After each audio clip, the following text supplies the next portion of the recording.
Hello, I'm Tony DeMaria, the editor of Jack, here with the highlights of the February 12th edition.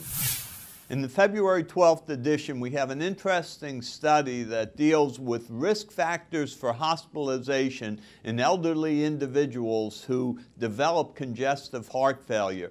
Now, these data come from the Cardiovascular Health Study, and there were some 750 more or less patients, elderly individuals, who developed heart failure during their longitudinal follow-up. Now, when these investigators went and examined the risk factors for heart failure, they found many of the usual suspects: a low ejection fraction, an advanced clinical New York Heart Association clinical classification, impaired renal disease, etc. But they also examined in these elderly patients evidence of generalized dysfunction, that is to say, gait speed and hand grip strength, as well as the level of depression. And interestingly enough, they found all of these markers of general health, of overall strength of protoplasm, were indeed risk factors for congestive heart failure. So this was interesting. Now, while gait speed and grip strength were risk factors for heart failure hospitalization, interestingly enough, drug therapy was not, perhaps because a great deal of these patients had diastolic heart failure. Now, theoretically, one can increase grip strength, one can increase gait speed by general conditioning, and this will be an important variable to test whether or not therapy directed at those defects can in fact reduce hospitalization. But again, another bit of evidence that the parameters of cardiovascular performance that we measure in patients aren't the whole story in how they will ultimately do. Their overall health is an important factor. The number of biomarkers available to predict cardiovascular events continues to mushroom, and in the February 12th issue of Jack, we have a new paper on a new biomarker, growth differentiation factor 15, GDF15. And in this particular paper, GDF15 was utilized to predict morbidity and mortality in patients who are undergoing cardiac surgery. And so these investigators performed GDF15 measurements prior to cardiac surgery.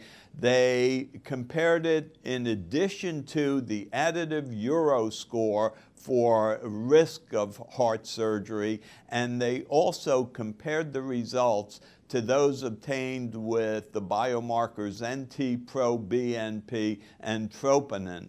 And what they found was very interesting.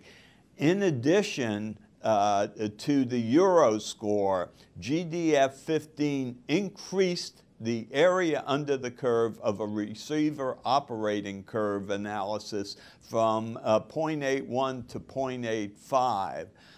It proved to be very valuable in reclassifying patients in terms of their risk, showing an increase in reclassification index of about 40%. Interestingly enough, GDF15 proved more valuable in addition to the Euro score than did either NT-proBNP or troponin. So that this is a new biomarker. It's one that's showing some significant promise in a number of areas. It reflects overall cardiac and vascular dysfunction. And from this study, we can see it can be very valuable in risk stratifying patients in terms of cardiac surgery in general. For years, I was under the impression from my days in medical school that early repolarization on electrocardiogram was really a benign finding. Well, we know that just several years ago, it was reported that early repolarization on ECG could be a marker of risk for ventricular fibrillation. There subsequently followed a large number of papers confirming this, and so it was just a matter of time until we had a meta-analysis. Well, in the February 12th issue, we do indeed have a meta-analysis of the risk of ST segment early repolarization for cardiac events overall. And this comes to us from China.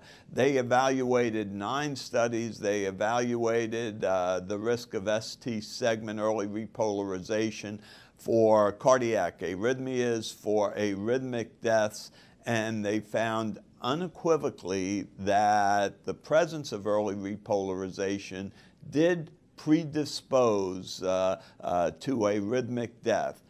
So that this is a nice compilation of the findings. It's in a large number of patients with variable social, economic, and medical settings. I think clearly proving beyond a shadow of a doubt that we can no longer write off early repolarization as completely innocent. And although it may reflect only a very, very small risk, it clearly represents some risk.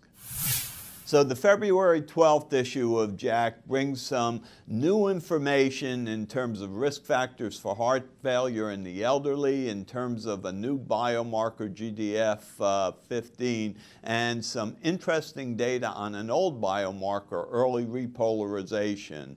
I hope this is useful to you in your clinical practice.